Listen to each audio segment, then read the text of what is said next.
Hey guys, I've been asked a couple of people about the EWD we use and if I could show it. I'm going to attempt to do a video now of how it works, or just the simple stuff that's in it. And I'm going to hold a sheet of paper up over some of the information because it's personal information, things like full name, license and stuff like that, you know, so I don't want that out there. But I'll have a crack at doing this and see where this goes. So this is the EWD. I'm just covering up personal information at the top. Now on the screen here you can see things like Easy Docs. That's where work sends through information they want us to read, or our permits are in there, our PBS permits and things like that. Your inspections. Right, your inspections is where you go in and do your daily checklist, you know, so it gives you your things that you got to check. You also go into this one here, we got to sign this or fill this one in too, and then you do a digital signature.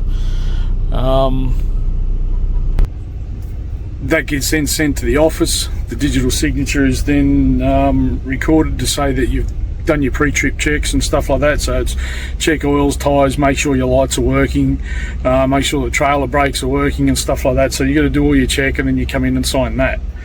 The next thing on the list is your scorecard. Now I'll just drop this paper so I can change it.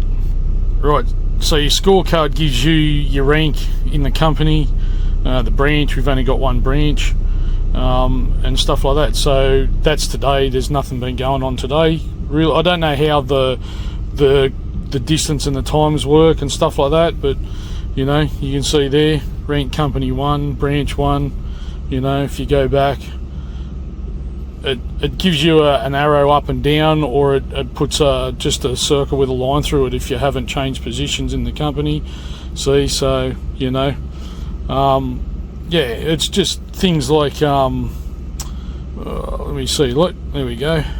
So goes things like harsh accelerating, harsh braking, things like that, you know. So that's how it ranks you in the company on the thing, so anybody in the company can see what rank they are. They can't see who everybody else is, but they can see what rank they are. Then you got your mass management. There's a satellite navigator, like a GPS in it, which is atrocious really. You put all the information in for the truck, you put the height, the weight, how many axles you've got, the length, and it will still try and take you up roads that you're not supposed to be on. So I have a Aussie Truckie Atlas for that, just to do other stuff. You got messaging, so that's when work wants to send you a notification about something, or if you're stuck somewhere and you don't have like phone signal or anything, you can actually send a message through that if you're in trouble, and they will get it because it works off the sat nav. And then your speed assist, which is just your speedo. So there it is. There it's got your preset speeds. You can select one of them, or you just pick use current speed limit, which, you know, the grey ones you actually can't pick in this vehicle because 100 your maximum speed. So yeah, it's just a GPS speedo. Now this section, I'm just covering up my personal details again. This is in the Sentinel section, so this is where you go into to log on your work, log on your rest. As you can see, it says I've been resting there for 11 hours and 21 minutes. I've still got about, I don't know, 5 or 6 hours rest again before I start, because it's just the way it is. Let me see what I can do about trying to hide my info and navigate through this thing. Seeing this section in the in this part of the diary, you can actually go in and it's got like a normal logbook page. The events view shows you where and when you logged on and logged off for work. Your annotations, that's for when say the NHVR pull you up or police pull you up for a check. they you got to put it in what they call compliance mode. So that means they can't adjust any information in there, like accidentally change your rest time or whatever it is. So and that annotations, what that is their interaction with you, and there'll be a little red asterisk come up on the screen here where they've interacted with you.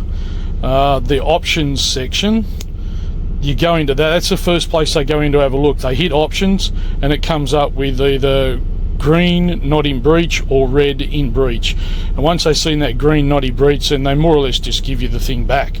They might have a look to see where you've been and where you've come from, and that's it. And then your status, hang on, see what this does. This section here is your status section. So it tells you how many hours you got left and things like that, how many hours you've rested. It tells you when you've got to have your next 24 hours, your next 7 hours, your next 48 hours. So yeah, and it's just full of information, and it just makes it easy to use. Now back on the main screen, you got this section here. So while you're driving, you can actually check what you're up to. You can click on that and it'll tell you must not work, you know, and that updates every time you log on and log off. That updates and changes, so you can see when you got to have your next break. So you know, over here you got to have, it tells you the time and the date that you got to have your next breaks and things like that. And yeah, so I don't want to go back to a normal book. These are just way too easy. They do make mistakes. When we first got this one, it wouldn't register where you were. We had to send it back a few times, and then I'd had a 24-hour break coming back from Perth, and it said I needed 72 hours, and I didn't need 72 hours at all. So we queried about it. They got into it via, you know, friggin' Skynet, and they fixed it up and got it going again, and I was able to leave where I was parked up. At that time I was in Wagga, trying to get back to the depot, and on the south coast. And then when I got back to the depot on the south coast, it said I needed 72 hours rest again, so we had to send the unit back. The boss doesn't own them, he leases them, and they get upgraded every couple of years. These new ones get put back in the trucks every couple of years. So they're just way too easy to use. You don't have to think. All you do is put your kilometres in, and that's it. It locates where you are, the street. It locates, some of them don't locate the street, some of them just locate the suburb. This one locates the street, this one locates the suburb, it locates everything. Yeah, so if you make a mistake, you can actually go back in, adjust it. So if they're really touchy screens on these ones, so if you've gone in and you've tapped the number and it's come up, you know, like if you're going to put 1352 and you tap 13352, you can, and you've hit OK for your rest or whatever, you can actually go back in, adjust it, because the touchy, and it just, you only got to look at it and it'll put a number in, and you can adjust it, but you got to put a reason why you made an adjustment. So, you know, like, it's just things like, and they can see that you've adjusted it. So when they pull you over and they interact with you, the police and the RTA or whatever, they can see you've readjusted something, so they might ask you what you've done it for, even though it's written there. So, but other than that, it's dead easy to use. You just, yeah, when you give it to them, you got to put this compliance mode in, like I said, so you can't, they can't accidentally change something. And then when you get it back, you've got to put your password in so it goes back to your normal logbook hours, and because otherwise you would not be able to put in your rest. Otherwise it'll be still stuck in compliance mode. But I hope that's sorted with some of the questions I've had about it. And yeah, just like I said, I'd try and do my best so it doesn't show all my personal information on it. But I like it. You know, I didn't think I would, but I like it.